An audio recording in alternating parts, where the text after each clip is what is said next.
ਚੌਪਈ। ਕਰਤ ਅਖੀਰ ਕਿਰਪਾਲ ਪਿਆਣੇ, ਡੇਰਾ ਕਰਿਓ ਗ੍ਰਾਮ ਛਤਿਆਣੇ। ਨਿਸਾ ਬਿਤਾਏ ਤੈਂ ਪਿਆ ਸਵਾਰਾ, ਟਿੱਬਾ ਏਕ ਉਤੰਗ ਨਿਹਾਰਾ। ਵਾਹਿਗੁਰੂ ਜੀ ਕਾ ਖਾਲਸਾ, ਵਾਹਿਗੁਰੂ ਜੀ ਕੀ ਫਤਿਹ। ਪਰਮ ਸਨਮਾਨਯੋਗ ਸਤਿਕਾਰਯੋਗ ਗੁਰੂ ਕਾ ਖਾਸ ਰੂਪ ਗੁਰੂ ਖਾਲਸਾ ਸਾਧ ਸੰਗਤ ਜੀਓ, ਦੇਨ ਦੁਨੀਆ ਦੇ ਮਾਲਕ, ਸਰਬ ਸਾਂਝੀ ਵਾਲਤਾ ਦੇ ਸਾਂਝੇ ਰਹਿਬਰ, ਕਲਯੁਗੀ ਜੀਵਾਂ ਦੇ ਉਧਾਰ ਕਰਤਾ ਜਗਤ ਗੁਰੂ ਸ੍ਰੀ ਗੁਰੂ ਗ੍ਰੰਥ ਸਾਹਿਬ ਜੀ ਮਹਾਰਾਜ ਜੀ ਦੀ ਪਵਿੱਤਰ ਪਾਵਨ ਹਜ਼ੂਰੀ 'ਚ ਜੁੜ ਬੈਠੀ ਸੁਰਤ ਬਿਰਤ ਨੂੰ ਜੋੜ ਕੇ ਮਹਾਰਾਜ ਜੀ ਦੇ ਚਰਨਾਂ ਵਿੱਚ ਆਪ ਜੀ ਹਾਜ਼ਰੀਆਂ ਭਰ ਰਹੇ ਹੋ। ਜੀਵਨ ਦੀਆਂ ਘੜੀਆਂ ਸਵਾਸ ਗੁਰੂ ਲੇਖੇ ਲਾ ਕੇ ਸਫਲਾ ਬਣਾ ਰਹੇ। ਕਲਗੀਧਰ ਪੰਥ ਦੇ ਵਾਲੀ ਸਤਿਗੁਰੂ ਸ੍ਰੀ ਗੁਰੂ ਗੋਬਿੰਦ ਸਿੰਘ ਸਾਹਿਬ ਜੀ ਮਹਾਰਾਜ ਜੀ ਦਾ ਪਾਵਨ ਪਵਿੱਤਰ ਇਤਿਹਾਸ, ਸਤਿਗੁਰੂ ਜੀ ਦੇ ਇਤਿਹਾਸ ਦੀ ਲੜੀਵਾਰ ਕਥਾ ਬਹੁਤ ਹੀ ਅਦਬ, ਸਤਿਕਾਰ ਤੇ ਸ਼ਰਧਾ ਸਹਿਤ ਸਰਵਣ ਕਰ ਰਹੇ। ਮਾਲਵੇ ਦੇ ਇਲਾਕੇ ਵਿੱਚ ਸਤਿਗੁਰੂ ਕਲਗੀਧਰ ਪਾਤਸ਼ਾਹ ਜੀ ਵਿਚਰ ਰਹੇ ਹਨ। ਸ੍ਰੀ ਮੁਕਤਸਰ ਸਾਹਿਬ ਤੋਂ ਚੱਲ ਕੇ ਕੁਝ ਨਗਰਾਂ ਨੂੰ ਪਾਵਨ ਕਰਦਿਆਂ ਥੇੜੀ ਤੋਂ ਚੱਲ ਕੇ ਸਤਿਗੁਰੂ ਜੀ ਕਾਲ ਝਰਾਣੀ ਨਗਰ ਹੈ, ਇੱਥੇ ਆਏ ਹਨ। ਉੱਥੇ ਇੱਕ ਦਰਖਤ ਹੈ ਫਲਾਈ ਦਾ। ਭਾਈ ਧਰਮ ਸਿੰਘ ਪਰਮ ਸਿੰਘ ਜੀ ਨੂੰ ਸਤਿਗੁਰਾਂ ਨੇ ਹੁਕਮ ਕੀਤਾ ਕਿ ਇਹਦੇ ਵਿੱਚ ਕਾਂ ਦਾ ਇੱਕ ਆਲਣਾ ਹੈ, ਉਹਦੇ ਵਿੱਚ 3 ਬੱਚੇ ਹਨ। ਦਰਖਤ ਤੇ ਚੜੋ, ਜਿਹੜਾ ਬੱਚਾ ਚੁੰਝ ਪਸਾਰ ਕੇ ਤੁਹਾਡੇ ਵੱਲ ਆਵੇਗਾ ਉਸ ਕਾਂ ਦੀ ਗਰਦਨ ਮਰੋੜ ਦੇਣਾ। ਸਤਿਗੁਰੂ ਜੀ ਦਾ ਬਚਨ ਮੰਨ ਕੇ ਭਾਈ ਪਰਮ ਸਿੰਘ ਜੀ ਦਰਖਤ ਤੇ ਚੜੇ। ਵਾਕਈ ਉਸ ਆਲਣੇ ਦੇ ਵਿੱਚ 3 ਬੱਚੇ ਸਨ ਕਾਂ ਦੇ। ਇੱਕ ਬੱਚੇ ਨੇ ਚੁੰਝ ਪਸਾਰੀ ਤੇ ਭਾਈ ਸਾਹਿਬ ਜੀ ਨੇ ਉਹਦੀ ਗਰਦਨ ਪਕੜੀ ਤੇ ਮਰੋੜ ਕੇ ਮਾਰ ਦਿੱਤਾ। ਸਿੱਖਾਂ ਨੇ ਬੇਨਤੀ ਕੀਤੀ, ਮਹਾਰਾਜ ਇਹ ਕੀ ਚੋਜ ਹੈ? ਕਲਗੀਧਰ ਜੀ ਨੇ ਬਚਨ ਕੀਤਾ, ਇਹ ਪਿਛਲੇ ਜਨਮ ਦਾ ਸਾਡਾ ਲਾਂਗਰੀ ਸੀ। ਇੱਕ ਸਿੱਖ ਦਾ ਬਚਨ ਹੋ ਗਿਆ ਸੀ ਵੀ ਕਿਉਂ ਕਾਂ ਵਾਂਗੂ ਕੁਰਲ ਕੁਰਲ ਕਰਦਾ ਹੈ, ਇਸ ਕਰਕੇ ਇਹਨੂੰ ਇਹ ਜੋਨੀ ਮਿਲੀ ਹੈ। ਪਰ ਇਹਨੇ ਗੁਰੂ ਘਰ ਦੀ ਸੇਵਾ ਕੀਤੀ, ਉਹਦੇ ਕਰਕੇ ਇਹਦੀ ਬੰਦ ਖਲਾਸੀ ਕੀਤੀ। ਕਾਲ ਝਰਾਣੀ ਨਗਰ ਦੇ ਚੜ੍ਹਦੇ ਵਾਲੇ ਪਾਸੇ ਸਤਿਗੁਰੂ ਜੀ ਗਏ। ਉੱਥੇ ਇੱਕ ਸੱਪ ਮਹਾਰਾਜ ਜੀ ਵੱਲ ਵੱਧਦਾ ਆਵੇ ਤੇ ਸਤਿਗੁਰਾਂ ਨੇ ਤੀਰ ਮਾਰ ਕੇ ਮਾਰਿਆ ਤੇ ਸਿੱਖਾਂ ਨੂੰ ਦੱਸਿਆ ਇਹ ਪੂਰਬਲੇ ਜਨਮ ਦਾ ਮਸੰਦ ਸੀ, ਇਹਦੀ ਵੀ ਕਲਿਆਣ ਕੀਤੀ ਹੈ। ਕਾਲ ਝਰਾਣੀ ਨਗਰ ਵਿੱਚ ਜਿੱਥੇ ਸਤਿਗੁਰੂ ਜੀ ਨੇ ਚੋਜ ਕੀਤਾ ਹੈ, ਇਹ ਮੁਕਤਸਰ ਸਾਹਿਬ ਤੋਂ ਕੁਝ ਦੂਰੀ ਤੇ ਉਧਰੋਂ ਬਠਿੰਡਾ ਵੀ ਨੇੜੇ ਲੱਗਦਾ ਹੈ। ਤੋ ਕਾਲ ਝਰਾਣੀ ਇਹ ਨਗਰ ਵਿੱਚ ਸਤਿਗੁਰਾਂ ਦਾ ਪਵਿੱਤਰ ਇਤਿਹਾਸਕ ਸਥਾਨ ਸੁਸ਼ੋਭਿਤ ਹੈ। ਉਸ ਸਥਾਨ ਦੇ ਜਿਹੜੇ ਸਿੰਘ ਨੇ ਸੇਵਾਦਾਰ, ਮੈਨੂੰ ਕੱਲ ਉਹਨਾਂ ਦਾ ਸੁਨੇਹਾ ਆਇਆ, ਫੋਨ ਆਇਆ, ਉਹਨਾਂ ਉੱਥੋਂ ਦੀਆਂ ਫੋਟੋਆਂ ਵੀ ਭੇਜੀਆਂ ਦਰਸ਼ਨ ਕਰਨ ਨੂੰ। ਦਰਬਾਰ ਸੁੰਦਰ ਬਣ ਰਿਹਾ ਹੈ। ਦਲ ਬਾਬਾ ਬਿਧੀ ਚੰਦ ਸਾਹਿਬ ਸੰਪਰਦਾਏ, ਜਿਸ ਦੇ ਮੁਖੀ ਇਸ ਵੇਲੇ ਸੰਤ ਬਾਬਾ ਅਵਤਾਰ ਸਿੰਘ ਜੀ ਹਨ, ਉਹਨਾਂ ਮਹਾਂਪੁਰਸ਼ਾਂ ਦਾ ਉੱਥੇ ਪ੍ਰਬੰਧ ਹੈ। ਤੋ ਸੰਗਤਾਂ ਉੱਥੇ ਹਾਜ਼ਰੀਆਂ ਭਰਦੀਆਂ ਨੇ, ਦਰਸ਼ਨ ਦਿਦਾਰੇ ਕਰਦੀਆਂ। ਨੇੜੇ ਤੇੜੇ ਹੋਰ ਵੀ ਗੁਰੂ ਸਾਹਿਬ ਜੀ ਦੇ ਇਤਿਹਾਸਕ ਸਥਾਨ ਹਨ, ਉਹਨਾਂ ਸਥਾਨਾਂ ਦੀ ਯਾਤਰਾ ਗੁਰਸਿੱਖ ਕਰਦੇ ਹਨ। ਤੋ ਇਸ ਤਰ੍ਹਾਂ ਸਤਿਗੁਰੂ ਜੀ ਜੀਵਾਂ ਦੀ ਕਲਿਆਣ ਕਰ ਰਹੇ ਨੇ। ਕਾਲ ਝਰਾਣੀ ਨਗਰ ਤੋਂ ਚੱਲ ਕੇ ਸਤਿਗੁਰੂ ਜੀ ਛੱਤਿਆਣੇ ਆਏ ਹਨ। ਉੱਥੋਂ ਦੀ ਕਥਾ ਭਾਈ ਸਾਹਿਬ ਜੀ ਲਿਖ ਰਹੇ ਨੇ। ਆਓ ਮਨ ਬਿਰਤੀਆਂ ਇਕਾਗਰ ਕਰਕੇ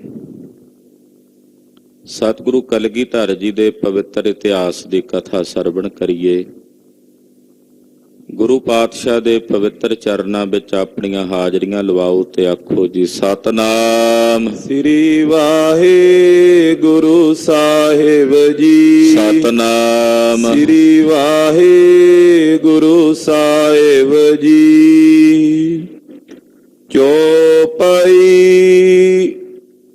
ਕਰਤ ਅਖੀਰ ਕਿਰਪਾਲ ਪਿਆਣੇ। ਕਾਲ ਝਰਾਣੀ ਨਗਰ ਤੋਂ ਸ਼ਿਕਾਰ ਖੇਡਦਿਆਂ ਕਲਗੀਧਰ ਪਾਤਸ਼ਾਹ ਜੀ ਮਹਾਰਾਜ ਜੀ ਚੱਲੇ ਹਨ। ਨੇੜੇ ਤੇੜੇ ਨਗਰਾਂ ਵਿੱਚ ਵਿਚਰ ਰਹੇ ਨੇ। ਗੁਰਦੇਵ ਨੇ ਸਿੱਖੀ ਦੇ ਕੇਂਦਰ ਸਥਾਪਿਤ ਕੀਤੇ ਹਨ। ਜਿੱਥੇ ਜਿੱਥੇ ਵੀ ਚਰਨ ਪਾਏ ਉਹ ਸਿੱਖੀ ਦੇ ਮਹੱਲ ਬਣ ਗਏ, ਸਿੱਖੀ ਦੇ ਕੇਂਦਰ, ਪ੍ਰਚਾਰ ਦੇ ਕੇਂਦਰ ਬਣ ਗਏ। ਉੱਥੇ ਉੱਥੇ ਸਤਿਗੁਰਾਂ ਦੇ ਇਤਿਹਾਸਕ ਸਥਾਨ, ਯਾਦਗਾਰਾਂ ਗੁਰਸਿੱਖਾਂ ਨੇ ਕਾਇਮ ਕੀਤੀਆਂ ਹਨ। ਤੋ ਕਾਲ ਝਰਾਣੀ ਨਗਰ ਤੋਂ ਮਹਾਰਾਜ ਗੁਰੂ ਕਲਗੀਧਰ ਪਾਤਸ਼ਾਹ ਜੀ ਸ਼ਿਕਾਰ ਖੇਡਦਿਆਂ ਅੱਗੇ ਚੱਲੇ ਹਨ। ਡੇਰਾ ਕਰਿਓ ਗ੍ਰਾਮ ਛੱਤਿਆਣੇ। ਲਾਗੇ ਕੁਝ ਦੂਰੀ ਤੇ ਛੱਤਿਆਣੇ ਨਗਰ ਸਤਿਗੁਰੂ ਸੱਚੇ ਪਾਤਸ਼ਾਹ ਜੀ ਨੇ ਜਾ ਕੇ ਡੇਰਾ ਕੀਤਾ ਹੈ। ਨਿਸਬਿਤਾਏ ਤੈਂ ਭੇ ਅਸਵਾਰਾ। ਛੱਤਿਆਣੇ ਸਤਿਗੁਰੂ ਜੀ ਨੇ ਰਾਤ ਬਤੀਤ ਕੀਤੀ। ਇੱਕ ਰਾਤ ਇੱਥੇ ਸਤਿਗੁਰੂ ਜੀ ਰਹੇ। ਅਗਲੇ ਦਿਨ ਸਵੇਰੇ ਸਤਿਗੁਰੂ ਗਰੀਬ ਨਵਾਜ ਪਾਤਸ਼ਾਹ ਜੀ ਸਵਾਰ ਹੋਏ, ਅੱਗੇ ਚੱਲੇ। ਟਿੱਬਾ ਏਕ ਉਤੰਗ ਨਿਹਾਰਾ। ਅੱਗੇ ਕੁਝ ਦੂਰੀ ਤੇ ਇੱਕ ਉੱਚਾ ਟਿੱਬਾ, ਕਿਉਂਕਿ ਟਿੱਬੇ ਹੀ ਸਨ ਤਕਰੀਬਨ ਇਧਰ ਜੰਗਲ ਦੇ ਇਲਾਕੇ ਵਿੱਚ। ਇਹ ਤਾਂ ਮਿਹਨਤੀ ਸਿੰਘਾਂ ਨੇ, ਕਿਸਾਨ ਵੀਰਾਂ ਨੇ ਉਹ ਟਿੱਬੇ ਵਾਹ ਕਰਕੇ ਉਹ ਜ਼ਮੀਨਾਂ ਬਣਾਈਆਂ। ਬਹੁਤ ਜ਼ਿਆਦਾ ਪਹਿਲਾਂ ਟਿੱਬੇ ਹੀ ਸਨ ਇੱਧਰ। ਤੋ ਸਤਿਗੁਰੂ ਜੀ ਜਦੋਂ ਕਾਲ ਝਰਾਣੀ ਤੋਂ ਛੱਤਿਆਣੇ ਤੇ ਛੱਤਿਆਣੇ ਤੋਂ ਥੋੜਾ ਜਿਹਾ ਚੱਲੇ ਤੇ ਅੱਗੇ ਇੱਕ ਉੱਚਾ ਟਿੱਬਾ ਹੈ।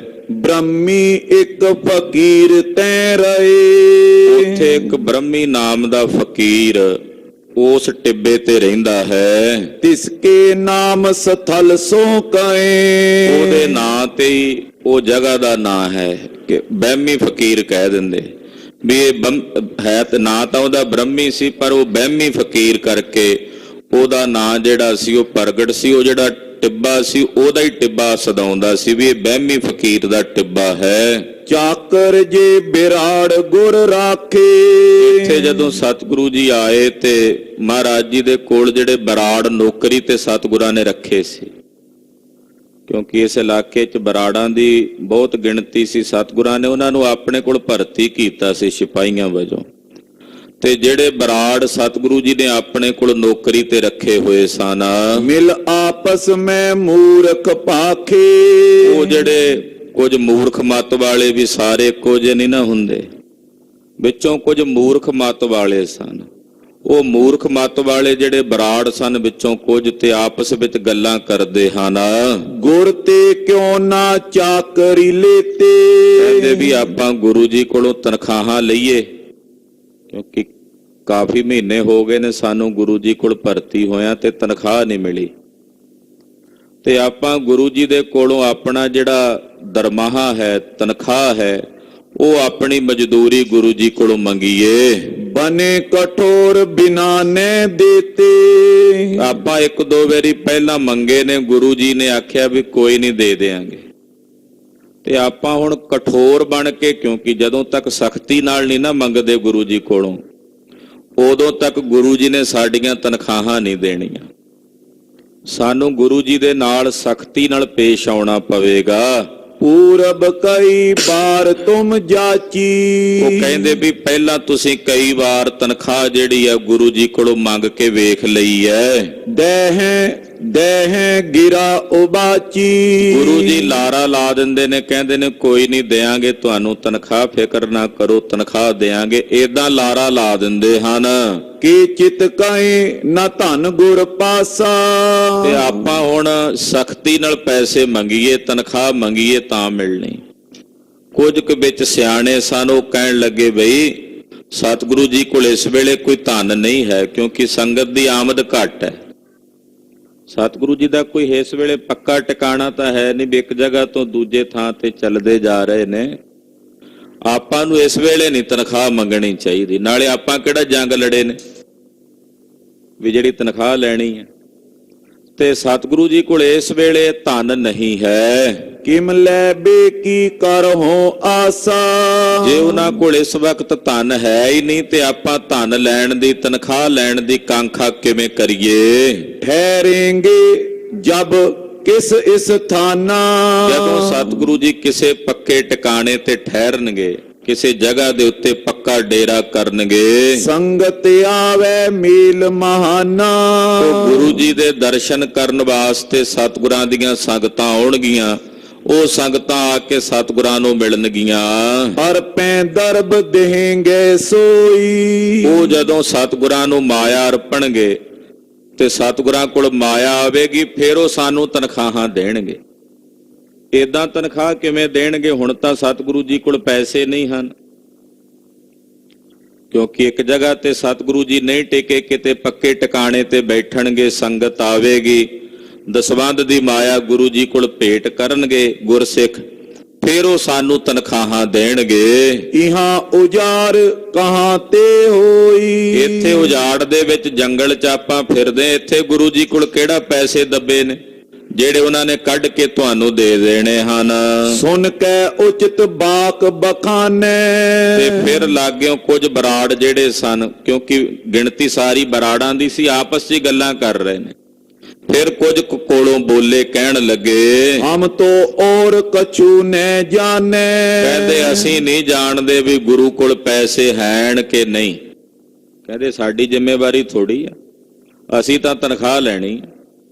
ਅਸੀਂ ਨਹੀਂ ਜਾਣਦੇ ਕਿ ਗੁਰੂ ਜੀ ਦੇ ਕੋਲ ਪੈਸੇ ਹਨ ਕਿ ਨਹੀਂ। ਅਬ ਤੋ ਇਆਂ ਖਰੀ ਕਰ ਲੇ ਹੈ। ਅਸੀਂ ਤਾਂ ਗੁਰੂ ਜੀ ਨੂੰ ਇੱਥੇ ਹੀ ਖੜਾ ਕਰਕੇ ਰੋਕਾਂਗੇ ਤੇ ਆਪਣੀ ਤਨਖਾਹ ਲਵਾਂਗੇ। ਲੀਏ ਬਿਨਾ ਨਾ ਚਲ ਬੈਦੇ ਹੈ। ਔਰ ਜਦੋਂ ਤੱਕ ਅਸੀਂ ਗੁਰੂ ਜੀ ਕੋਲੋਂ ਆਪਣੀਆਂ ਤਨਖਾਹਾਂ ਨਹੀਂ ਲੈਂਦੇ, ਉਦੋਂ ਤੱਕ ਅਸੀਂ ਗੁਰੂ ਜੀ ਨੂੰ ਇੱਥੋਂ ਕਦਮ ਵੀ ਪੁੱਟ ਕੇ ਅੱਗੇ ਨਹੀਂ ਜਾਣ ਦੇਣਾ।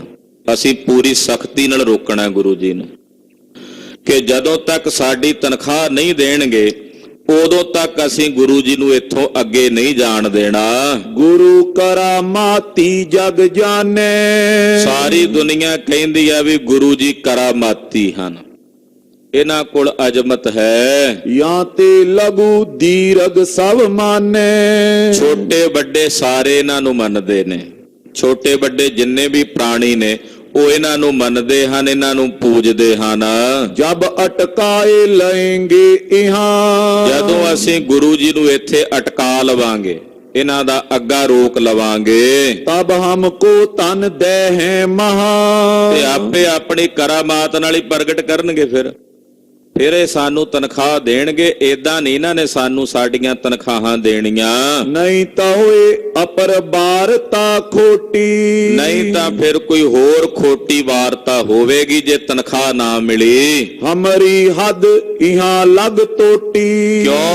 ਕਿਉਂਕਿ ਸਾਡੀ ਜਿਹੜੀ ਹੱਦ ਹੈ ਉਹ ਇਸੇ ਪਿੰਡ ਤੱਕ ਹੀ ਹੈ। ਬਹਿਮੀ ਫਕੀਰ ਦਾ ਜਿੱਥੇ ਡੇਰਾ ਸੀ ਨਾ ਟਿੱਬਾ, ਕਹਿੰਦੇ ਵੀ ਸਾਡੀ ਜਿਹੜੀ ਹੱਦ ਹੈ ਉਹ ਇਸ ਨਗਰ ਤੱਕ ਹੀ ਹੈ। ਸਭ ਬਿਦਤੇ ਹੈ ਜ਼ੋਰ ਹਮਾਰਾ। ਇਸ ਹੱਦ ਦੇ ਅੰਦਰ ਅੰਦਰ ਸਾਡਾ ਜ਼ੋਰ ਚੱਲਦਾ ਹੈ।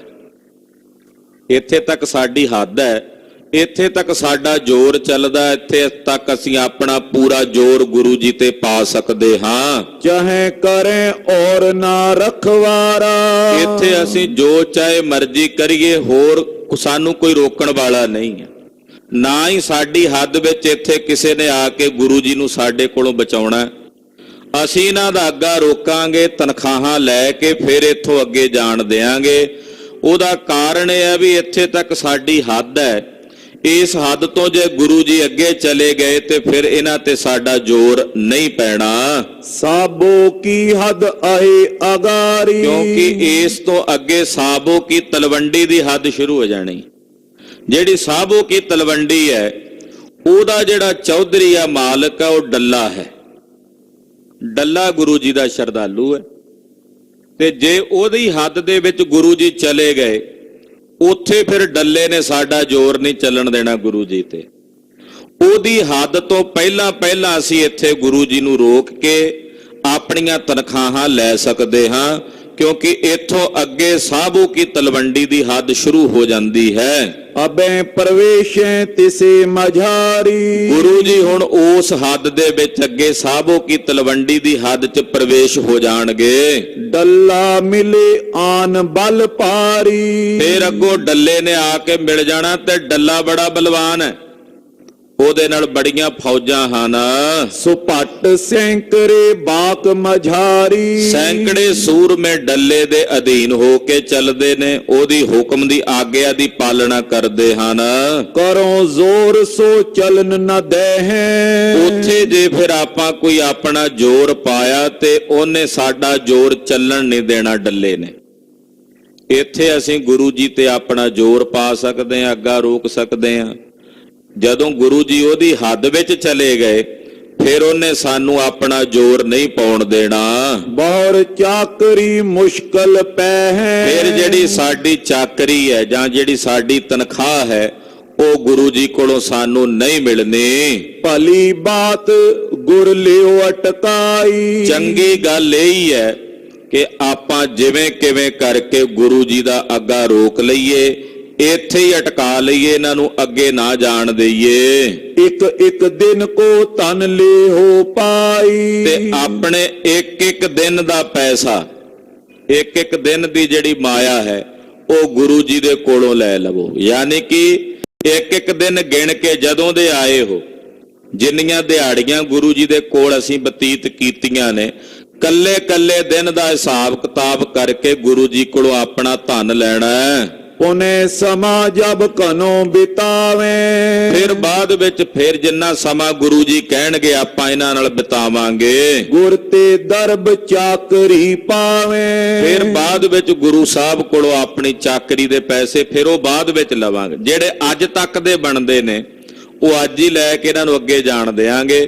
ਜੇ ਦੇ ਦੇਣਗੇ ਤੇ ਅੱਗੇ ਇਹਨਾਂ ਦੇ ਨਾਲ ਜਾਵਾਂਗੇ। ਫਿਰ ਜਿਹੜੀ ਬਾਕੀ ਤਨਖਾਹ ਅਗਲੇ ਦਿਨਾਂ ਦੀ ਬਣੇਗੀ ਉਹ ਇਹਨਾਂ ਕੋਲੋਂ ਫਿਰ ਆਪਾਂ ਬਾਅਦ ਵਿੱਚ ਲੈ ਲਵਾਂਗੇ। ਇਹ ਮਸਲਤ ਮਿਲ ਮੂਡ ਪਕਾਈ, ਏਦਾਂ ਕੁਝ ਬਰਾੜਾਂ ਨੇ ਜਿਹੜੇ ਮੂਰਖ ਮਤ ਵਾਲੇ ਸਨ, ਇਹਨਾਂ ਨੇ ਇਹ ਮਤਾ ਪਕਾਇਆ, ਇਹ ਸਲਾਹ ਕੀਤੀ। ਗੁਰ ਮਹਿਮਾ ਨਾ ਲਖੈ ਅਧਿਕਾਈ, ਸਤਿਗੁਰੂ ਜੀ ਦੀ ਵੱਡੀ ਭਾਰੀ ਮਹਿਮਾ ਦਾ ਇਹਨਾਂ ਨੂੰ ਨਹੀਂ ਪਤਾ। ਮੂਰਖ ਮਤ ਕਰਕੇ ਸਤਿਗੁਰੂ ਜੀ ਦੀ ਮਹਿਮਾ ਤੋਂ ਅਣਜਾਣ ਹਨ। ਦਾਨ ਸਿੰਘ ਇੱਕ ਬਾਰ ਹਟਾਏ, ਦਾਨ ਸਿੰਘ ਵੀ ਬਰਾੜ ਸੀ, ਇਹ ਹਲੇ ਸਿੰਘ ਨਹੀਂ ਬਣਿਆ। ਇਹਦਾ ਨਾਮ ਪਹਿਲਾਂ ਭਾਈ ਦਾਨਾ ਸੀ। ਤੋ ਭਾਈ ਦਾਨ ਸਿੰਘ ਨੇ ਇੱਕ ਵਾਰੀ ਇਹਨਾਂ ਨੂੰ ਰੋਕਿਆ ਸਾਰਿਆਂ ਨੂੰ ਵੀ ਏਦਾਂ ਨਹੀਂ ਕਰਨਾ ਭਾਈ, ਸਤਿਗੁਰਾਂ ਦਾ ਅੱਗੇ ਰਸਤਾ ਨਾ ਰੋਕਿਓ। ਉਹ ਮਾਲਕ ਨੇ, ਤ੍ਰਈ ਕਾਲ ਮਾਲਕ ਨੇ, ਉਹਨਾਂ ਦੀ ਸ਼ਰਧਾ ਭਾਵਨਾ ਨਾਲ ਸਾਨੂੰ ਸੇਵਾ ਕਰਨੀ ਚਾਹੀਦੀ ਹੈ। ਪੈਸਿਆਂ ਦੀ ਇੱਛਾ ਨਾ ਰੱਖੋ। ਉਹ ਤਾਂ ਦਾਤੇ ਨੇ ਜਿੱਦਨ ਰੀਝ ਪਏ ਪਤਾ ਨਹੀਂ ਕੀ ਦੇ ਦੇਣ। ਪਰ ਜਦੋਂ ਦਾਨ ਸਿੰਘ ਨੇ ਏਦਾਂ ਸਾਥੀਆਂ ਆਪਣਿਆਂ ਨੂੰ ਰੋਕਿਆ, ਇਮਨੈ ਲਿਓ ਬੁਰਾ ਹੋਏ ਜਾਏ, ਦਾਨ ਸਿੰਘ ਨੇ ਆਖਿਆ ਵੀ ਏਦਾਂ ਨਾ, ਤੁਸੀਂ ਇਸ ਤਰੀਕੇ ਨਾਲ ਨਹੀਂ ਵੀ ਰਾਹ ਰੋਕ ਕੇ ਤੁਸੀਂ ਜਬਰੀ ਕਹੋ, ਜ਼ੋਰ ਪਾ ਕੇ ਵੀ ਗੁਰੂ ਜੀ ਅਸੀਂ ਤਨਖਾਹ ਲੈ ਕੇ ਤੁਹਾਨੂੰ ਅੱਗੇ ਜਾਣ ਦੇਣਾ। ਏਦਾਂ ਨਾ ਆਖੋ, ਏਦਾਂ ਕਹਿਣ ਵਿੱਚ ਤੁਹਾਡਾ ਬੁਰਾ ਹੋਵੇਗਾ। ਹਾਥਨ ਜੋਰ ਜਾਂਚ ਨਾ ਕਰੀਏ, ਤਰੀਕਾ ਹੁੰਦਾ ਹਰ ਇੱਕ ਕੰਮ ਦਾ। ਤੁਸੀਂ ਹੱਥ ਜੋੜ ਕੇ ਗੁਰੂ ਸਾਹਿਬ ਕੋਲ ਬੇਨਤੀ ਕਰਕੇ ਮੰਗੋ। ਜਿਹੜੀ ਤਨਖਾਹ ਏਦਾਂ ਥੋੜੀ ਆ ਵੀ ਤੁਸੀਂ ਰਾਹ ਰੋਕ ਕੇ ਵੀ ਕਹੋਗੇ ਅਸੀਂ ਜਾਣ ਨਹੀਂ ਦੇਣਾ ਜੀ ਇੱਥੋਂ, ਤੁਹਾਨੂੰ ਅੱਗੋਂ ਸਾਡੀ ਤਨਖਾਹ ਦਿਓ। ਇਹ ਤਰੀਕਾ ਨਹੀਂ ਹੈ। ਤੁਸੀਂ ਹੱਥ ਜੋੜ ਕੇ ਸਤਿਗੁਰਾਂ ਨੂੰ ਬੇਨਤੀ ਕਰਕੇ ਮੰਗ ਲਓ। ਖਰਚ ਦਿਓ ਕਰ ਪਠੈ ਵਿਚਰੀਏ। ਇਹ ਆਖੋ ਕਿ ਸਤਿਗੁਰੂ ਜੀ ਸਾਨੂੰ ਖਰਚਾ ਦੇ ਦਿਓ, ਅਸੀਂ ਪਿੱਛੇ ਟੱਬਰ ਨੂੰ ਭੇਜਣਾ, ਆਪਣੇ ਪਰਿਵਾਰਾਂ ਨੂੰ ਖਰਚਾ ਭੇਜਣਾ। ਏਦਾਂ ਤਾਂ ਤੁਸੀਂ ਮੰਗ ਸਕਦੇ ਹੋ। ਜਿਸ ਤੇ ਖਾਨ ਪਾਨ ਸਭ ਹੋਏ। ਇਹਦੇ ਨਾਲ ਸਤਿਗੁਰੂ ਜੀ ਦਾ ਵੀ ਸਤਿਕਾਰ ਰਹੇਗਾ, ਤੁਹਾਡਾ ਵੀ ਜਿਹੜਾ ਗੁਜ਼ਾਰਾ ਹੋ ਜਾਏਗਾ, ਤੁਹਾਡੇ ਟੱਬਰਾਂ ਦਾ, ਪਰਿਵਾਰ ਦਾ ਵੀ ਗੁਜ਼ਾਰਾ ਹੋ ਜਾਵੇਗਾ। ਇਹ ਇੱਕ ਵਧੀਆ ਤਰੀਕਾ ਹੈ। ਅਪਰ ਆਮਦਨ ਰਹੀ ਨ ਕੋਏ। ਕਿਉਂਕਿ ਗੁਰੂ ਪਾਤਸ਼ਾਹ ਕੋਲ ਇਸ ਵੇਲੇ ਹੋਰ ਕੋਈ ਆਮਦਨ ਨਹੀਂ ਹੈ। ਦੇਹਿ ਸਤਿਗੁਰ ਨਾਇਨ ਰਾਖੇ। ਤੇ ਸਤਿਗੁਰੂ ਜੀ ਤੁਹਾਨੂੰ ਵੀ, ਤੁਸੀਂ ਆਖਣਾ ਕਿ ਮਹਾਰਾਜ ਸਾਡੀ ਕੋਈ ਹੋਰ ਆਮਦਨ ਨਹੀਂ ਹੈ ਪਿੱਛੇ ਟੱਬਰ ਦੀ, ਤੁਸੀਂ ਜਿਹੜੀ ਤਨਖਾਹ ਦਿਓਗੇ ਅਸੀਂ ਪਿੱਛੇ ਪਰਿਵਾਰ ਨੂੰ ਭੇਜਾਂਗੇ। ਤੇ ਸਤਿਗੁਰੂ ਜੀ ਤੁਹਾਡੀ ਪਾਈ ਪਾਈ ਦੇਣਗੇ। ਉਹ ਤਾਂ ਦਾਤੇ ਨੇ, ਉਹ ਤਾਂ ਦੇਣ ਵਾਲੇ ਹੀ ਨੇ, ਦਾਤੇ ਨੇ, ਉਹ ਤਾਂ ਦਾਨ ਦੇਣ ਵਾਲੇ ਨੇ, ਉਹ ਤੁਹਾਡਾ ਹੱਕ ਨਹੀਂ ਰੱਖਣ ਲੱਗੇ। ਸਮਸੋਲੇ ਬੁਰਾ ਨੇ ਭਾਖੈ। ਹਾਂ, ਸਮਤਾ ਨਾਲ ਮੰਗੋ, ਏਦਾਂ ਕਠੋਰ ਨਾ ਬੋਲੋ ਜਿਵੇਂ ਗੱਲਾਂ ਪੇ ਕਰਦੇ ਹੋ ਵੀ ਇੱਥੇ ਤੱਕ ਸਾਡੀ ਹੱਦ ਆ, ਅਸੀਂ ਗੁਰੂ ਜੀ ਨੂੰ ਅੱਗੇ ਜਾਣ ਹੀ ਨਹੀਂ ਦੇਣਾ, ਰੋਕ ਕੇ ਰੱਖਾਂਗੇ ਵੀ ਸਾਡੀ ਤਨਖਾਹ ਦਿਓ ਤੇ ਤਾਂ ਅੱਗੇ ਜਾਣ ਦੇਾਂਗੇ। ਏਦਾਂ ਨਹੀਂ ਗੱਲ ਕਰੀਦੀ, ਇਹ ਸਿਆਣਪ ਨਹੀਂ ਹੈ।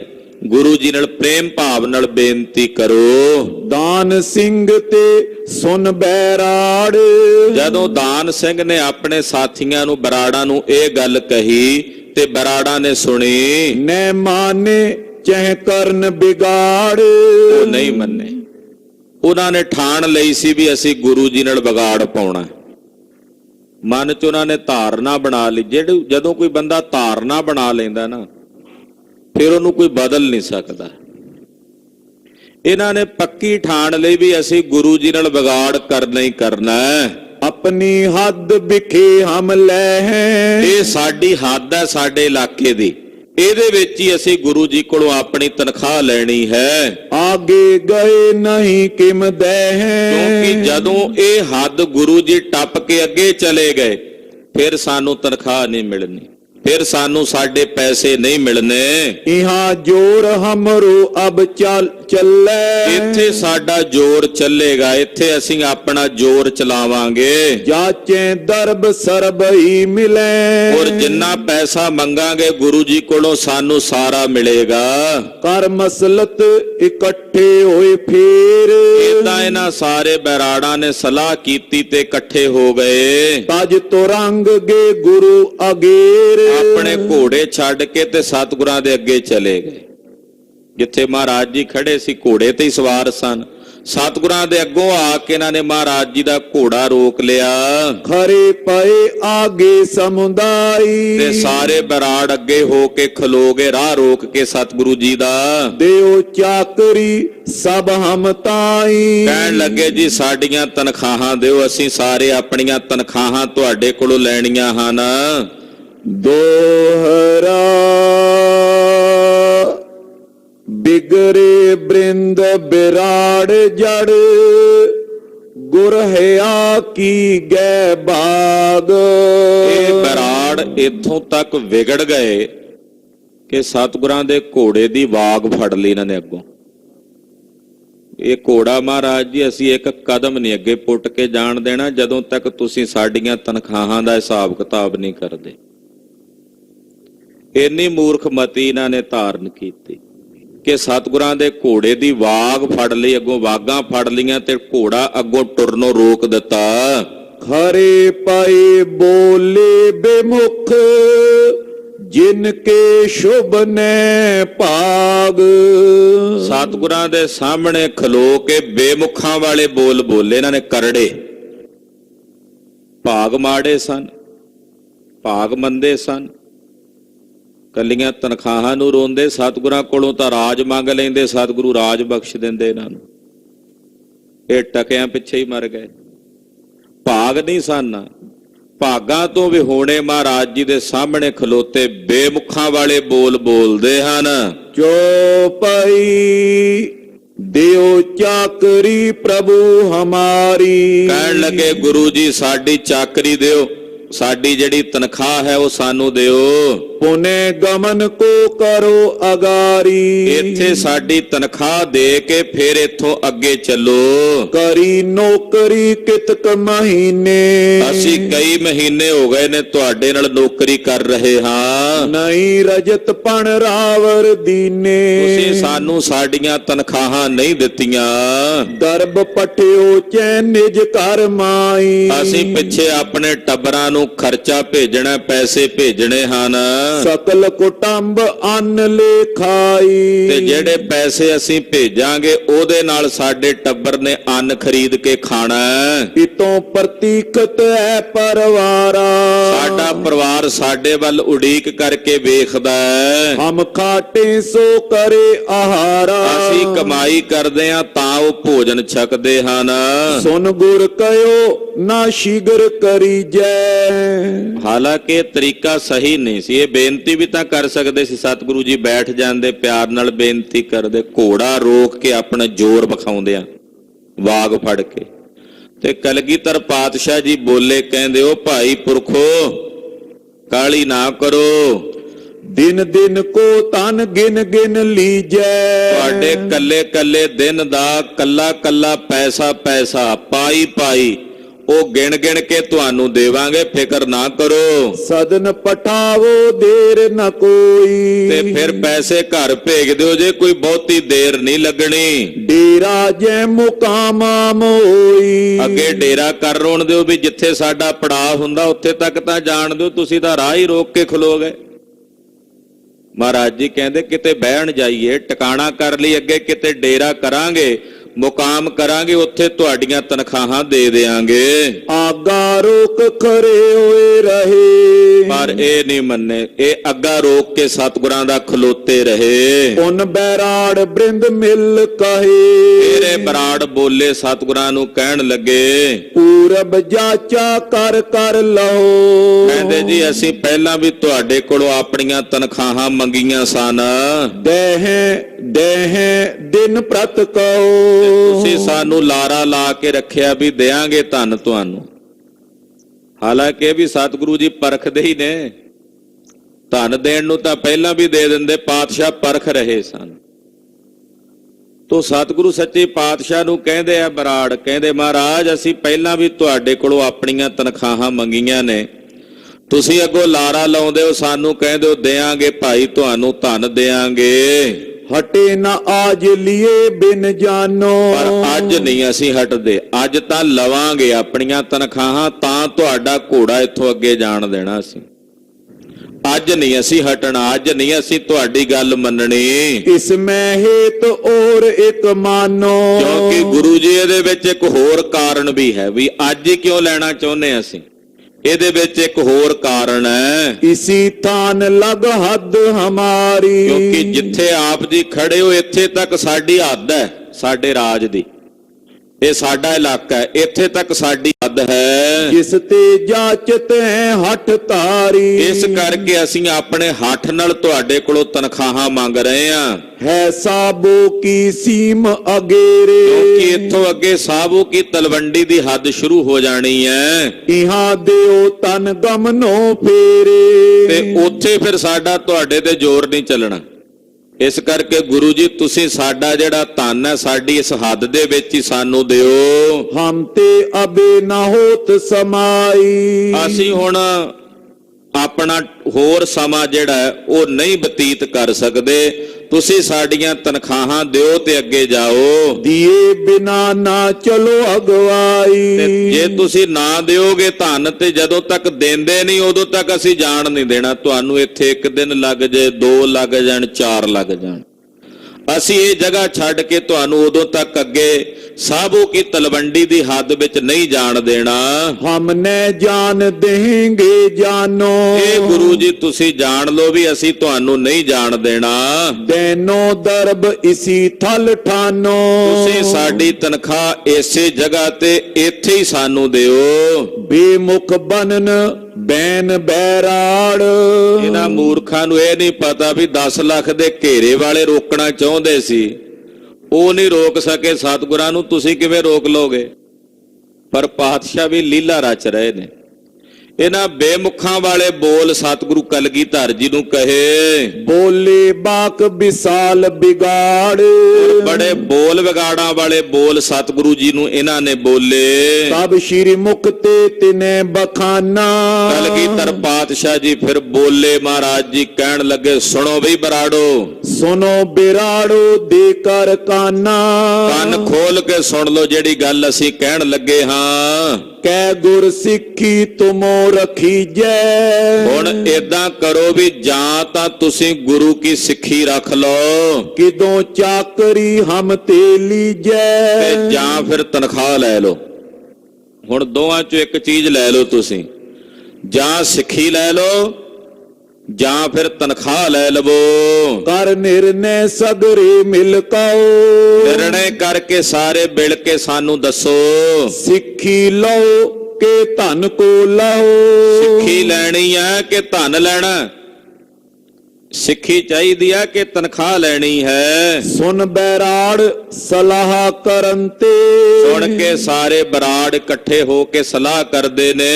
ਦਰਬ ਲੋਭ ਕੋ ਰਿਚੇ ਤਰਨ ਤੇ, ਹੁਣ ਇਹਨਾਂ ਦੇ ਦਿਲਾਂ ਵਿੱਚ ਪੈਸਿਆਂ ਦਾ ਲਾਲਚ ਹੈ, ਧਨ ਦਾ ਲੋਭ ਹੈ। ਕਹੇ ਨਹੀਂ ਗੁਰ ਸਿੱਖੀ ਧਰੈ, ਕਹਿੰਦੇ ਨਹੀਂ ਜੀ ਸਾਨੂੰ ਸਿੱਖੀ ਨਹੀਂ ਚਾਹੀਦੀ, ਸਾਨੂੰ ਗੁਰਸਿੱਖੀ ਨਹੀਂ ਚਾਹੀਦੀ। ਦਰਬ ਚਾਕਰੀ ਲੈ ਬੋ ਕਰੇ, ਸਾਨੂੰ ਤਾਂ ਸਾਡੀ ਚਾਕਰੀ ਜਿਹੜੀ ਤੁਹਾਡੇ ਕੋਲ ਕੀਤੀ ਉਹਦੀਆਂ ਤਨਖਾਹਾਂ ਚਾਹੀਦੀਆਂ ਹਨ। ਲੀਏ ਬਿਨਾਮ ਜਾਨ ਨ ਦੇ, ਤੇ ਤਨਖਾਹ ਲਏ ਬਿਨਾਂ ਅਸੀਂ ਤੁਹਾਨੂੰ ਇੱਥੋਂ ਨਹੀਂ ਜਾਣ ਦੇਣਾ। ਜਾਨ ਦੇ ਤੋ ਪੁਨ ਕਿਤ ਪੈ, ਕਿਉਂਕਿ ਜੇ ਤੁਸੀਂ ਚਲੇ ਗਏ ਇੱਥੋਂ ਫਿਰ ਸਾਨੂੰ ਤੁਸੀਂ ਕਿੱਥੇ ਲੱਭਣਾ? ਨਾ ਅਸੀਂ ਤੁਹਾਡੇ ਕੋਲੋਂ ਆਪਣੀ ਤਨਖਾਹ ਲੈ ਸਕਾਂਗੇ। ਦਰਬ ਚੋਰ ਸਿੱਖੀ ਕਿਮ ਧਾਰੇ, ਅਸੀਂ ਪੈਸੇ ਛੱਡ ਕੇ ਸਿੱਖੀ ਕਿਵੇਂ ਧਾਰਾਂਗੇ? ਪੈਸੇ ਛੱਡ ਕੇ ਅਸੀਂ ਸਿੱਖੀ ਕਿਵੇਂ ਧਾਰਨ ਕਰੀਏ? ਕਰਤ ਚਾਕਰੀ ਵਿਚਰੇ ਸਾਰੇ, ਅਸੀਂ ਤੁਹਾਡੇ ਨਾਲ ਚਾਕਰੀ ਕਰਦੇ ਆਂ, ਪਿੱਛੋਂ ਮੁਕਤਸਰ ਸਾਹਿਬ ਤੋਂ ਪਿੱਛੋਂ ਤੁਹਾਡੇ ਨਾਲ ਟੁਰੇ ਹੋਏ ਆਂ। ਅਪਰ ਹੱਦ ਮੈਂ ਹੱਥ ਨ ਆਵੇ, ਤੇ ਜੇ ਤੁਸੀਂ ਸਾਬੋ ਕੀ ਤਲਵੰਡੀ ਦੀ ਹੱਦ 'ਚ ਚਲੇ ਗਏ ਫਿਰ ਸਾਨੂੰ ਕਿੱਥੇ ਤਨਖਾਹਾਂ ਮਿਲਣੀਆਂ ਨੇ? ਫਿਰ ਤੁਸੀਂ ਸਾਡੇ ਕਾਬੂ ਕਿੱਥੇ ਆਉਣਾ? ਆਪਨ ਸੀਮਿਆਂ ਤੇ ਅਟਕਾਵੇ, ਇਹ ਸਾਡੀ ਸੀਮਾ ਹੈ, ਇੱਥੋਂ ਤੱਕ ਸਾਡੀ ਹੱਦ ਹੈ ਰਾਜ ਦੀ, ਇਸ ਕਰਕੇ ਅਸੀਂ ਤੁਹਾਨੂੰ ਇੱਥੇ ਰੋਕਿਆ। ਸੁਨ ਸ਼੍ਰੀ ਪ੍ਰਭ ਨਿਜ ਤਨੁਖ ਸੰਭਾਰਾ, ਸੁਣ ਕੇ ਕਲਗੀਧਰ ਪਾਤਸ਼ਾਹ ਨੇ ਆਪਣਾ ਤਨਖ ਲਾਇਆ ਮੋਢੇ ਤੋਂ, ਆਪਣਾ ਤਨਖ ਆਪਣੇ ਹੱਥ 'ਚ ਸੰਭਾਲਿਆ। ਸਰ ਬਗਰਾਏ ਗਗਨ ਕੋ ਮਾਰਾ, ਔਰ ਇੱਕ ਤੀਰ ਕੱਢਿਆ ਤੇ ਤੀਰ ਚਿਲੇ ਤੇ ਚਾੜ ਕੇ ਗੁਰਦੇਵ ਨੇ ਆਕਾਸ਼ ਵੱਲ ਚਲਾਇਆ। ਤੁਰਤ ਕਟਾ ਕੰਨ ਕੀ ਹੋਏ ਆਈ, ਆ ਜਿਵੇਂ ਧੁੱਪ ਚੜੀ ਆ ਨਾ ਬਾਹਰ, ਏਦਾਂ ਧੁੱਪ ਚੜੀ ਹੋਈ ਸੀ।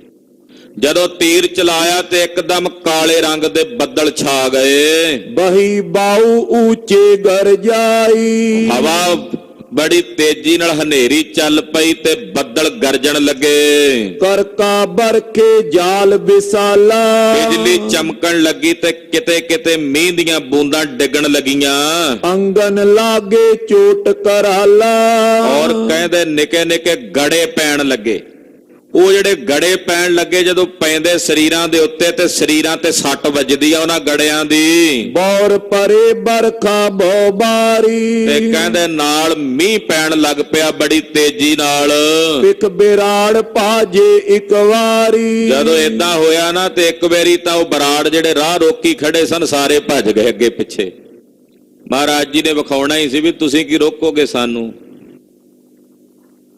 ਉਹ ਇੱਕਦਮ ਭੱਜ ਗਏ ਸਾਰੇ ਬਚਣ ਵਾਸਤੇ ਸੱਜੇ ਖੱਬੇ। ਸਦਨ ਬਿਟਪ ਕੇ ਤਰੇ ਖਰੇ ਹੈ, ਲਾਗੇ ਸੰਘਣੇ ਦਰਖਤ ਸਨ, ਉਹਨਾਂ ਦਰਖਤਾਂ ਦੇ ਥੱਲੇ ਜਾ ਕੇ ਖਲੋ ਗਏ। ਗੜੇ ਪੈਂਦੇ ਮੋਟੇ ਮੋਟੇ ਠਾਹ ਠਾਹ ਪੈਂਦੇ ਸਿਰਾਂ ਤੇ ਕਹਿੰਦੇ ਜਾ ਕੇ ਸੰਘਣੇ ਦਰਖਤਾਂ ਦੇ ਥੱਲੇ ਲੁਕ ਗਏ। ਲੈ ਲੈ ਕਰ ਨਿਜ ਓਟ ਥਿਰੇ ਹੈ, ਔਰ ਕੋਈ ਨਾ ਕੋਈ ਓਟ ਲੈ ਕੇ ਕੋਈ ਨਾ ਕੋਈ ਆਸਰਾ ਲੈ ਕੇ ਖਲੋ ਗਏ। ਸਿੰਘਨ ਲੈ ਕੰਬਰ ਬਰਤਾਨੇ, ਜਿਹੜੇ ਸਤਿਗੁਰਾਂ ਦੇ ਪਿਆਰੇ ਸਿੰਘ ਮਹਾਰਾਜ ਜੀ ਦੇ ਕੋਲ ਸੀ ਉਹਨਾਂ ਨੇ ਇੱਕ ਵੱਡਾ ਜਿਹਾ ਕੰਬਲ ਉਹ ਮਹਾਰਾਜ ਜੀ ਦੇ ਉੱਤੇ ਤਾਣਿਆ।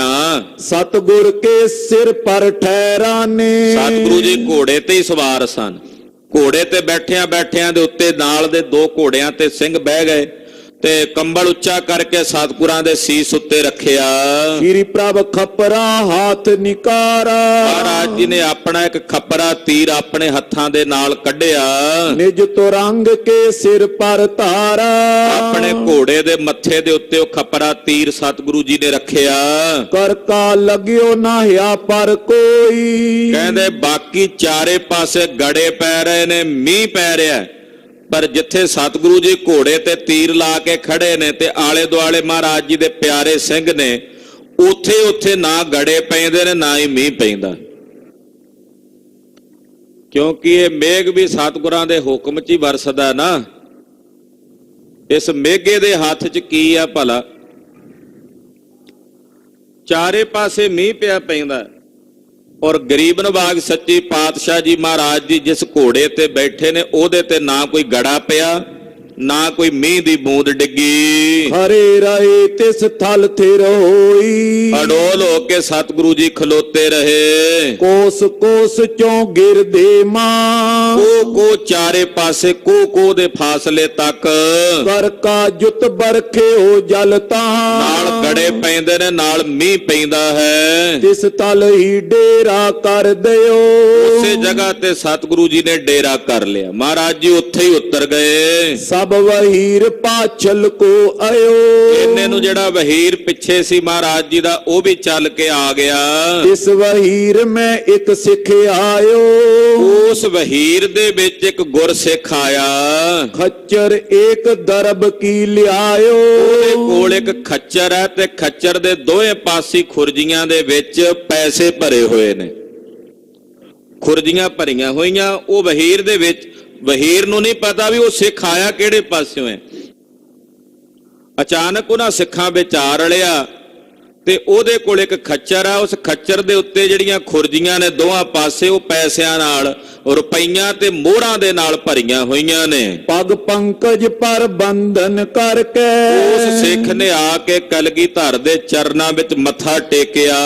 ਜੇ ਤਕ ਤਨ ਸੋ ਆਗੇ ਧਰ ਕੇ, ਉਹ ਖੁਰਜੀਆਂ ਪੈਸਿਆਂ ਵਾਲੀਆਂ, ਜਿਹੜੀਆਂ ਰੁਪਈਆਂ ਤੇ ਮੋਹਰਾਂ ਵਾਲੀਆਂ ਸਤਿਗੁਰਾਂ ਦੇ ਅੱਗੇ ਸਿੱਖ ਨੇ ਰੱਖੀਆਂ। ਮਹਾਰਾਜ ਏਉ ਲਿਓ ਖਜ਼ਾਨਾ, ਹੱਥ ਜੋੜ ਕੇ ਸਿੱਖ ਬੋਲਿਆ, ਹੇ ਮਹਾਰਾਜ ਜੀ ਇਹ ਖਜ਼ਾਨਾ ਆਪ ਜੀ ਪ੍ਰਵਾਨ ਕਰੋ। ਦਿਓ ਕੁਬੇਰ ਪੁਚਾਵਨ ਠਾਨਾ, ਮਹਾਰਾਜ ਜਿਹੜਾ ਧਨ ਦਾ ਦੇਵਤਾ ਕੁਬੇਰ ਹੈ, ਉਹਨੇ ਆਪ ਜੀ ਦੇ ਭੈ ਤੋਂ ਡਰ ਕੇ ਇਹ ਖਜ਼ਾਨਾ ਆਪ ਜੀ ਦੇ ਚਰਨਾਂ 'ਚ ਭੇਜਿਆ।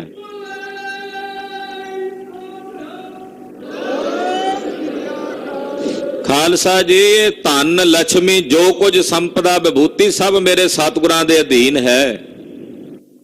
ਤਦੇ ਸਿੰਘ ਪੜ੍ਹਦੇ ਨੇ, ਜੀ ਦਰਬਾਰਨ ਮੈਂ ਤੇਰੋ ਦਰਬਾਰਾ, ਸੱਚਖੰਡ ਵਸੈ ਨਿਰੰਕਾਰਾ, ਲక్ష్ਮੀ ਖੜੀ ਤੁਮਰੇ ਦਰਬਾਰਾ, ਸਰਬ ਦੇਵਤੇ ਕਰੈ ਨਮਸਕਾਰਾ। ਮਹਾਰਾਜ ਜੀ ਜਿਹੜਾ ਧਨ ਦਾ ਦੇਵਤਾ ਕੁਬੇਰ ਆਪ ਜੀ ਤੋਂ ਭੈ ਭੀਤ ਹੋ ਕੇ ਉਹਨੇ ਖਜ਼ਾਨਾ ਆਪ ਜੀ ਦੇ ਚਰਨਾਂ ਵਿੱਚ ਭੇਜਿਆ ਹੈ। ਸ਼੍ਰੀ ਗੁਰ ਕਯੋ ਗੌਨ ਮੁਖ ਖੋਲੋ, ਮਹਾਰਾਜ ਜੀ ਨੇ ਹੁਕਮ ਕੀਤਾ ਕਿ ਨਾ ਖੁਰਜੀਆਂ ਦੇ ਮੂੰਹ ਖੋਲ ਦਿਓ। ਸਭ ਬੈਰਾੜਨ ਕੋ ਅਬ ਬੋਲੋ, ਬਾਦਸ਼ਾਹ ਕਹਿੰਦੇ ਬੁਲਾਓ ਆ ਜਿਹੜੇ ਬਰਾੜ ਸਾਡਾ ਘੋੜਾ ਰੋਕੀ ਖੜੇ ਸਨ, ਇਹਨਾਂ ਸਾਰਿਆਂ ਨੂੰ ਬੁਲਾ ਲਵੋ। ਆਪਣੇ ਨਿਕਟ ਲਗਾਓ ਢੇਰ, ਮਹਾਰਾਜ ਜੀ ਨੇ ਆਪਣੇ ਨੇੜੇ ਉਹ ਸਾਰਾ ਢੇਰ ਲਾ ਲਿਆ। ਦੋਵੇਂ ਖੁਰਜੀਆਂ ਦੇ ਆ ਵੱਡੇ ਵੱਡੇ ਢੇਰ ਉਹ ਮਾਇਆ ਦੇ ਲੱਗ ਗਏ। ਆਦੀ ਮੋਰੇ ਰਜਤ ਪਣ ਹੀਰ, ਅੱਧੀਆਂ ਮੋਹਰਾਂ ਸਨ ਤੇ ਅੱਧੇ ਰੁਪਈਏ ਸਨ। ਇਤਨੇ ਮੈਂ ਬੁਲਾਏ ਕਰ ਲਿਆਏ, ਇਹਨੇ ਨੂੰ ਬਰਾੜਾਂ ਨੂੰ ਬੁਲਾ ਕੇ ਲੈ ਆਏ। ਕਰ ਪੰਕਤ ਬੈਰਾੜ ਬਿਠਾਏ, ਸਾਰਿਆਂ ਦੀ ਲੈਣ ਲਾ ਕੇ ਸਭ ਨੂੰ ਬਿਠਾ ਦਿੱਤਾ। ਲਿਓ ਚਾਕਰੀ ਲੇਖਾ ਕਰ ਕਰ, ਤੇ ਆਪਣਾ ਹਿਸਾਬ ਕਿਤਾਬ ਕਰ ਕਰਕੇ ਜਿੰਨੀ ਤਨਖਾਹ ਬਣਦੀ ਆ ਲੈ ਲਵੋ। ਨਿਜ ਤੇ ਗੁਰ ਸਿੱਖੀ ਕੋ ਹਰ ਹਰ, ਪਰ ਨਾਲੇ ਕਹੀ ਜਾਓ ਅਸੀਂ ਗੁਰਸਿੱਖੀ ਛੱਡੀ ਤਨਖਾਹ ਲੈ ਲਈ ਹੈ। ਮਹਾਰਾਜ ਜੀ ਕਹਿੰਦੇ ਲਈ ਜੋ ਆਪਣੀ, ਨਾਲੇ ਕਹੀ ਜਾਓ ਕਿ ਅਸੀਂ ਗੁਰਸਿੱਖੀ ਛੱਡ ਦਿੱਤੀ ਹੈ ਤੇ ਤਨਖਾਹ ਲੈ ਲਈ ਹੈ, ਰੁਪਈਏ ਲੈ ਲਏ ਨੇ। ਆਨੇ ਅਸ਼ਟ ਦਏ ਅਸਵਾਰ, ਜਿਹੜਾ ਇੱਕ ਇੱਕ ਘੋੜ ਸਵਾਰ ਸੀ ਉਹਨੂੰ ਰੋਜ਼ ਦੇ 8 ਆਨੇ ਦਿੱਤੇ ਗਏ। 8 ਆਨੇ ਯਾਨੀ ਕਿ ਰੁਪਈਆ। 1-1 ਰੁਪਈਆ 8-8 ਆਨੇ ਘੋੜਸਵਾਰ ਨੂੰ ਦਿੱਤੇ ਗਏ। ਲਿਏ ਪਦਾਂਤੀ ਅਰਧ ਵਿਚਾਰ, ਜਿਹੜੇ ਪਦਾਂਤੀ ਸਨ ਪੈਦਲ, ਉਹਨਾਂ ਨੂੰ 4 ਆਨੇ ਰੋਜ਼ ਦੇ ਹਿਸਾਬ ਨਾਲ ਤਨਖਾਹ ਦਿੱਤੀ ਗਈ। ਗਿਣ ਗਿਣ ਦੇਤ ਪਾਏ ਸਭ ਹੋਣ, ਏਦਾਂ ਗਿਣ ਗਿਣ ਕੇ ਸਾਰਿਆਂ ਨੂੰ ਦਿੱਤੇ। ਪੈਦਲ ਇੱਕ ਸੌਰ ਕੋ ਦੂਨ, ਜਿਹੜਾ ਪੈਦਲ ਸੀ ਉਹਨੂੰ ਤੇ ਜਿਹੜੇ ਘੋੜਿਆਂ ਤੇ ਸਵਾਰ ਸਨ ਉਹਨਾਂ ਨੂੰ ਦੁੱਗਣੇ, ਯਾਨੀ ਕਿ ਪੈਦਲ ਨੂੰ ਜੇ 4 ਆਨੇ ਦਿੱਤੇ ਨੇ ਤੇ ਘੋੜ ਸਵਾਰ ਨੂੰ 8 ਆਨੇ ਦਿੱਤੇ ਨੇ ਰੋਜ਼ ਦੇ। ਤੁਰੰਗ ਪੰਜ ਸਹਿ ਗਿਣਤੀ ਆਏ, ਇਹਨਾਂ ਦੀ ਗਿਣਤੀ ਕਿੰਨੀ ਸੀ ਉਹ ਵੀ ਦੱਸਦੇ ਨੇ। 500 ਘੋੜ ਸਵਾਰ ਸਨ। 500 ਘੋੜ ਸਵਾਰਾਂ ਦੀ ਤਨਖਾਹ ਪਿਛਲੇ ਤਕਰੀਬਨ 3-3 4-4 ਮਹੀਨਿਆਂ ਦੀ ਤਨਖਾਹ ਹੈ। ਰੋਜ਼ ਦੇ 8 ਆਨੇ ਦੇ ਹਿਸਾਬ ਨਾਲ ਤਨਖਾਹ ਦਿੱਤੀ ਜਾ ਰਹੀ ਹੈ। 900 ਪੈਦਲ ਧਨ ਕੋ ਪਾਏ, 500 ਘੋੜ ਸਵਾਰਾਂ ਨੂੰ ਦਿੱਤੇ ਤੇ 900 ਪੈਦਲ ਸਨ, ਉਹ 900 ਪੈਦਲਾਂ ਨੂੰ ਦਿੱਤੇ। ਜਬ ਸਭ ਹੋਣ ਚਾਕਰੀ ਲੀਨ, ਏਦਾਂ ਜਦੋਂ ਇਹਨਾਂ ਸਾਰਿਆਂ ਨੂੰ ਚਾਕਰੀ ਮਿਲ ਗਈ ਦਰ ਬਹੀਰ ਤਰ ਆਨੰਦ ਪੀਨ, ਤੇ ਪੈਸੇ ਵੇਖ ਕੇ ਇਹ ਬਰਾੜ ਬੜੇ ਖੁਸ਼ ਹੋਏ। ਸ਼੍ਰੀ ਮੁਖ ਤੇ ਬੋਲੇ ਹਿਤ ਨਾਲੀ, ਤੇ ਲਾਗੇ ਭਾਈ ਦਾਨ ਸਿੰਘ ਜੀ ਖੜੇ, ਸਿੰਘ ਨਹੀਂ ਸੀ ਬਣੇ, ਕੱਲੇ ਦਾਨਾ ਜੀ ਸਨ। ਮਹਾਰਾਜ ਜੀ ਨੇ ਆਵਾਜ਼ ਮਾਰੀ, ਆਖਿਆ ਦਾਨਿਆ ਆਓ ਦਾਨ ਸਿੰਘ ਅਸਪਾਲੀ, ਆ ਜਾ ਦਾਨਿਆ ਤੂੰ ਵੀ ਲੈ ਲੈ ਆਪਣੀ ਤਨਖਾਹ। ਤੇਰੇ ਨਾਲ ਦੇ ਬਰਾੜ, ਇਹ ਵੀ ਬਰਾੜ ਸੀ ਦਾਨ ਸਿੰਘ ਵੀ, ਉਹ ਵੀ ਬਰਾੜ ਨੇ। ਮਹਾਰਾਜ ਕਹਿੰਦੇ ਉਹਨਾਂ ਲੈ ਲਈ ਹੈ ਤਨਖਾਹ ਆਪਣੀ, ਆ ਜਾ ਵੀ ਦਾਨਿਆ ਤੂੰ ਵੀ ਆਪਣੀ ਤਨਖਾਹ ਲੈ ਲੈ। ਦਰਬ ਚਾਕਰੀ ਕੇ ਬਰਤਨ ਤੇ ਤੇਰੀ ਜਿੰਨੀ ਚਾਕਰੀ ਬਣਦੀ ਆ ਰੋਜ਼ ਦੀ ਉਹ ਤੂੰ ਲੈ ਲੈ। ਤੁਵ ਸੰਗੀ ਸਭ ਲੈਨ ਕਰਨ ਤੇ, ਤੇਰੇ ਸੰਗੀਆਂ ਨੇ ਸਾਰਿਆਂ ਨੇ ਆਪਣੀਆਂ ਤਨਖਾਹਾਂ ਲੈ ਲਈਆਂ ਨੇ। ਤੂੰ ਪੀ ਲਿਓ ਲੇਖਾ ਨਿਜ ਕਰਕੇ, ਤੂੰ ਵੀ ਆਪਣਾ ਹਿਸਾਬ ਕਿਤਾਬ ਕਰਕੇ ਲੈ ਲੈ। ਅਗਰ ਨੌਕਰੀ ਕਰ ਮੁਦ ਧਰ ਕੇ, ਤੇ ਫਿਰ ਅੱਗੇ ਜੇ ਨੌਕਰੀ ਕਰਨੀ ਆ ਤੇ ਹੋਰ ਕਰ ਖੁਸ਼ੀ ਨਾਲ। ਸੁਣ ਕੇ ਦਾਨ ਸਿੰਘ ਕਰ ਜੋਰੇ, ਸੁਣ ਕੇ ਭਾਈ ਦਾਨਾ ਜੀ ਨੇ ਹੱਥ ਜੋੜੇ, ਕਹਿਣ ਲੱਗੇ ਦੂਧ ਪੂਤ ਤਨ ਸਭ ਕਰ ਮੋਰੇ, ਪਾਤਸ਼ਾਹ ਮੇਰੇ ਘਰ ਵਿੱਚ ਦੁੱਧ ਪੁੱਤ ਸਭ ਕੁਝ ਤੁਹਾਡਾ ਦਿੱਤਾ ਹੋਇਆ ਹੈ, ਸਭ ਕੁਝ ਆਪ ਜੀ ਦਾ ਦਿੱਤਾ ਹੋਇਆ ਹੈ। ਕਿਰਪਾ ਕਰੋ ਸਿੱਖੀ ਮੁਝ ਦੀਜੈ, ਆਪਨੋ ਜਾਨ ਬਖਸ਼ ਕਰ ਲੀਜੈ। ਭਾਈ ਦਾਨ ਸਿੰਘ ਜੀ ਕਹਿਣ ਲੱਗੇ ਸਤਿਗੁਰੂ ਜੀ ਘਰ 'ਚ ਧਨ ਦੁੱਧ ਪੁੱਤ ਸਭ ਕੁਝ ਹੈ, ਕਿਰਪਾ ਕਰਕੇ ਮੈਨੂੰ ਆਪਣੀ ਸਿੱਖੀ ਦਾ ਦਾਨ ਬਖਸ਼ੋ, ਆਪਣੀ ਗੁਰਸਿੱਖੀ ਦਾ ਦਾਨ ਬਖਸ਼ੋ। ਮਹਾਰਾਜ ਆਪਣਾ ਜਾਣ ਕੇ ਮੈਨੂੰ ਬਖਸ਼ ਲਵੋ, ਮੈਂ ਤੁਹਾਡਾ ਹਾਂ ਮਹਾਰਾਜ, ਮੈਨੂੰ ਬਖਸ਼ ਲਵੋ।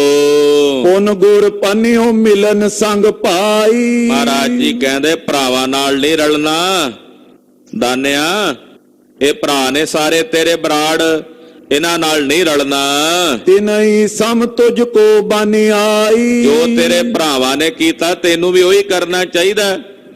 ਭਰਾਵਾਂ ਤੋਂ ਭਾਈਚਾਰੇ ਤੋਂ ਵੱਖਰਾ ਥੋੜੀ ਹੋਵੇਗਾ ਤੂੰ।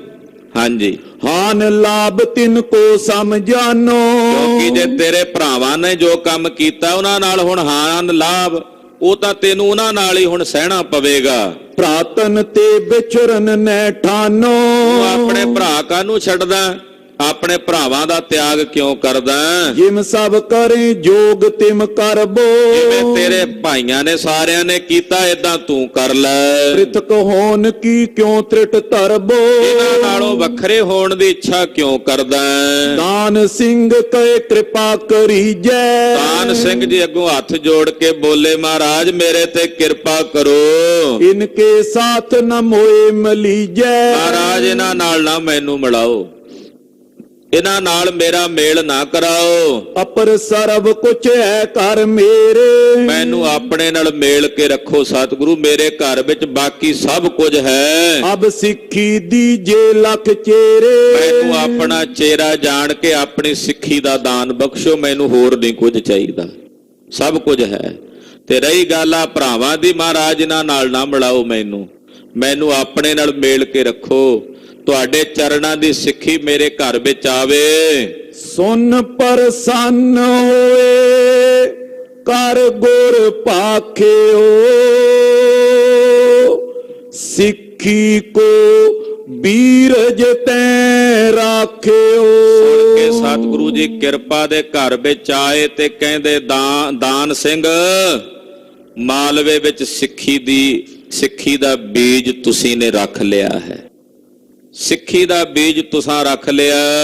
ਇਸੀ ਬੀਜ ਤੇ ਸਗਰੇ ਦੇਸ਼, ਇਸੇ ਬੀਜ ਤੋਂ ਇਸ ਸਾਰੇ ਦੇਸ਼ ਵਿੱਚ ਦਿਨ ਦਿਨ ਪ੍ਰਤ ਵਧ ਜਾਏ ਵਿਸ਼ੇਸ਼। ਦਿਨ ਦਿਨ ਪ੍ਰਤੀ ਸਿੱਖੀ ਦਾ ਵਾਧਾ ਹੋਵੇਗਾ। ਭਲੋ ਦੇਸ਼ ਜੰਗਲ ਕੋ ਕਰਿਓ। ਇਹ ਦਾਨ ਸਿੰਘ, ਤੂੰ ਇਸ ਜੰਗਲ ਦੇਸ਼ ਦਾ ਬੜਾ ਭਲਾ ਕੀਤਾ, ਇਸ ਮਾਲਵੇ ਦਾ ਭਲਾ ਤੈਂ ਕੀਤਾ। ਬੜਾ ਉਪਕਾਰ ਕਰਨ ਇਤ ਧਰਿਓ। ਬੜਾ ਵੱਡਾ ਉਪਕਾਰ ਕੀਤਾ ਦਾਨ ਸਿੰਘ ਤੁਸੀਂ ਇਸ ਦੇਸ਼ ਉੱਤੇ।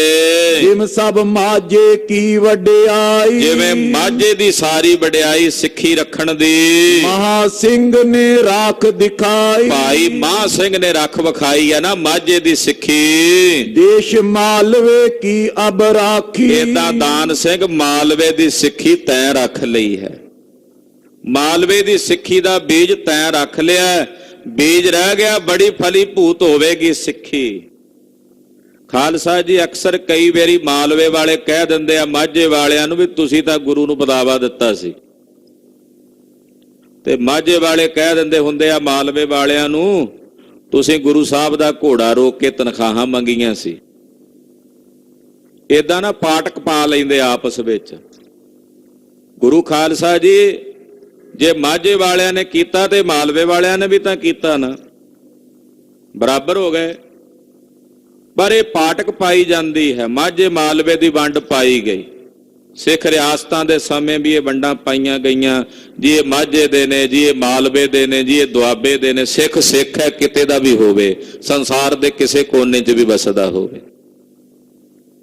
ਗੁਰਦੇਵ ਨੇ ਸਾਨੂੰ ਨਿੱਕੇ ਜਿਹੇ ਖਿੱਤਿਆਂ ਵਿੱਚ ਵੰਡ ਕੇ ਨਹੀਂ ਰੱਖਿਆ। ਪਾਟਕ ਪਾ ਦਿੱਤੇ। ਸ਼ਹਿਰੀ ਸਿੱਖ ਨੇ ਜੀ, ਇਹ ਪਿੰਡਾਂ ਦੇ ਸਿੱਖ ਨੇ। ਉਹ ਸ਼ਹਿਰੀ ਪਿੰਡਾਂ ਵਾਲੇ ਸਿੱਖਾਂ ਦੀ ਆਪਸ ਦੇ ਵਿੱਚ ਹੀ ਉਹ ਵੀ ਬਹੁਤ ਸਾਰੀ ਵਿਤਕਰੇ ਦੀ ਬਿਰਤੀ ਬਣਾ ਦਿੱਤੀ ਜਾਂਦੀ ਜੀ। ਇਹ ਸ਼ਹਿਰ ਦੇ ਸਿੱਖ ਨੇ ਜੀ, ਇਹ ਪਿੰਡਾਂ ਦੇ ਸਿੱਖ ਨੇ ਜੀ, ਇਹ ਭਾਪੇ ਸਿੱਖ ਨੇ ਜੀ, ਇਹ ਫਲਾਣੇ, ਇਹ ਜੱਟ ਸਿੱਖ ਨੇ ਜੀ। ਸਿੱਖ ਸਿੱਖ ਹੈ। ਸਿੱਖ ਨਾ ਜੱਟ ਹੈ, ਨਾ ਭਾਪਾ ਹੈ, ਨਾ ਮਾਝੇ ਦਾ ਰਹਿਣ ਵਾਲਾ, ਨਾ ਮਾਲਵੇ ਦਾ ਹੈ, ਨਾ ਉਹ ਚਮਿਆਰ ਹੈ, ਨਾ ਕਿਸੇ ਘੁਮਿਆਰ ਜਾਤੀ ਦਾ। ਸਿੱਖ ਕੇਵਲ ਗੁਰੂ ਨਾਨਕ ਦਾ ਸਿੱਖ ਹੈ।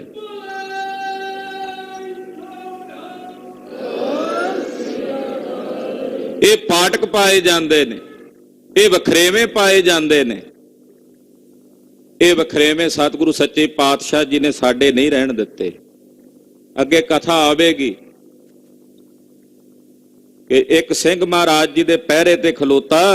ਮਹਾਰਾਜ ਜੀ ਨੇ ਆਵਾਜ਼ ਮਾਰੀ, ਭਾਈ ਕੋਈ ਖੜਾ। ਕਹਿੰਦੇ ਜੀ ਮਾਝੇ ਦਾ ਇੱਕ ਮਾੜਾ ਜਿਹਾ ਖੜਾ, ਮਾਝੇ ਦਾ ਮਾੜਾ ਜਿਹਾ ਮਾੜੂ ਜਿਹਾ ਸਿੰਘ ਖੜਾ। ਉਹ ਵਿਚਾਰਾ ਸਰੀਰ ਕਰਕੇ ਥੋੜਾ ਜਿਹਾ ਸੂਖਸ਼ਮ ਜਿਹਾ ਸੀ। ਮਹਾਰਾਜ ਜੀ ਨੇ ਬਚਨ ਕੀਤਾ, ਇਹ ਮਾਝੇ ਦੇ ਮਾੜੇ ਮਾਲਵੇ ਦੇ ਲਾੜੇ ਹੋਣਗੇ। ਇਹ ਕਿਉਂ ਕਿਹਾ ਬਚਨ? ਕਿ ਸਾਂਝ ਪੈ ਜਾਏਗੀ ਦੋਨਾਂ ਦੀ, ਪਰਿਵਾਰਾਂ ਦੇ ਰਿਸ਼ਤੇ ਹੋਣਗੇ ਤੇ ਗੁਰਸਿੱਖੀ ਦੀ ਸਾਂਝ ਪਵੇਗੀ। ਪਾਤਸ਼ਾਹ ਨੇ ਵਿਤਕਰੇ ਨਹੀਂ ਰੱਖੇ। ਮੇਰੇ ਸਾਹਿਬ ਦੀ ਦ੍ਰਿਸ਼ਟੀ ਵਿੱਚ ਸਾਰੇ ਇੱਕ ਸਮਾਨ ਨੇ। ਉਹ ਕਿੱਥੇ ਜਗਨਨਾਥਪੁਰੀ ਤੋਂ ਚੱਲ ਕੇ ਆਉਂਦੇ ਆ, ਦੂਜਾ ਗੁਜਰਾਤ ਦੇ ਇਲਾਕੇ ਚੋਂ ਚੱਲ ਕੇ ਆਉਂਦਾ, ਲਾਹੌਰ ਤੋਂ ਚੱਲ ਕੇ ਆ ਰਹੇ ਨੇ, ਬੇਦਰ ਤੋਂ ਚੱਲ ਕੇ ਆ ਰਹੇ ਨੇ। ਗਰੀਬ ਨਵਾਜ ਸਾਹਿਬ ਸੱਚੇ ਪਾਤਸ਼ਾਹ ਜੀ ਦ੍ਰਿਸ਼ਟੀ ਵਿੱਚ ਸਾਰੇ ਹੀ ਇੱਕ ਸਮਾਨ ਨੇ। ਪੰਜਾਂ ਨੂੰ ਪੰਜ ਪਿਆਰਿਆਂ ਦਾ ਖਿਤਾਬ ਦਿੱਤਾ ਹੈ। ਪੰਜਾਂ ਨੂੰ, ਭਾਵੇਂ ਕੋਈ ਦਵਾਰਕਾ ਤੋਂ ਆਇਆ, ਭਾਵੇਂ ਕੋਈ ਜਗਨਨਾਥਪੁਰੀ ਤੋਂ ਆਇਆ, ਭਾਵੇਂ ਲਾਹੌਰ ਤੋਂ ਆਇਆ, ਭਾਵੇਂ ਬੇਦਰ ਤੋਂ ਆਇਆ। ਮਹਾਰਾਜ ਸੱਚੇ ਪਾਤਸ਼ਾਹ ਜੀ ਨੇ ਸਾਰਿਆਂ ਨੂੰ ਆਪਣੇ ਘੁੱਟ ਕੇ ਗਲਵੱਕੜੀ ਨਾਲ ਲਾਇਆ। ਭਾਵੇਂ ਕੋਈ ਹਸਤਨਾਪੁਰ ਤੋਂ ਆਇਆ। ਇਹ ਪਾਟਕ ਪਾਉਣ ਵਾਸਤੇ, ਸਿੱਖਾਂ ਨੂੰ ਵੰਡਣ ਵਾਸਤੇ ਸ਼ਹਿਰੀ ਪੇਂਡੂ ਸਿੱਖ ਇਹ ਵੰਡ ਪਾ ਦਿੱਤੀ ਵੀ ਇਹ ਪੇਂਡੂ ਸਿੱਖ ਨੇ ਜੀ, ਇਹ ਸ਼ਹਿਰੀ ਸਿੱਖ ਨੇ। ਵੀ ਜਿਹੜੇ ਸ਼ਹਿਰੀ ਸਿੱਖ ਨੇ ਜਾਂ ਪੇਂਡੂ ਸਿੱਖ ਨੇ, ਕੋਈ ਉਹਨਾਂ ਨੂੰ ਇਹ ਤਾਂ ਨਹੀਂ ਵੀ ਰੱਬ ਨੇ 4-4 ਜਾਂ 5-5 ਜਾਂ 10-10 ਅੱਖਾਂ ਵੱਧ ਘੱਟ ਕਰ ਦਿੱਤੀਆਂ ਨੇ ਤਾਂ ਵਖਰੇਵਾਂ ਹੈ। ਉਹ ਵੀ ਜਪਜੀ ਸਾਹਿਬ ਪੜ੍ਹਦੇ ਆ, ਇਹ ਵੀ ਜਪਜੀ ਸਾਹਿਬ ਪੜ੍ਹਦੇ ਆ ਸਵੇਰੇ ਉੱਠ ਕੇ। ਫਿਰ ਫਰਕ ਕੀ ਹੈ ਭਾਈ? ਸਤਿਗੁਰੂ ਸੱਚੇ ਪਾਤਸ਼ਾਹ ਜੀ ਮਹਾਰਾਜ ਜੀ ਨੇ ਪੰਥ ਦੀ ਇਸ ਪਾਟਕ ਨੂੰ ਖਤਮ ਕੀਤਾ। ਆਖਿਆ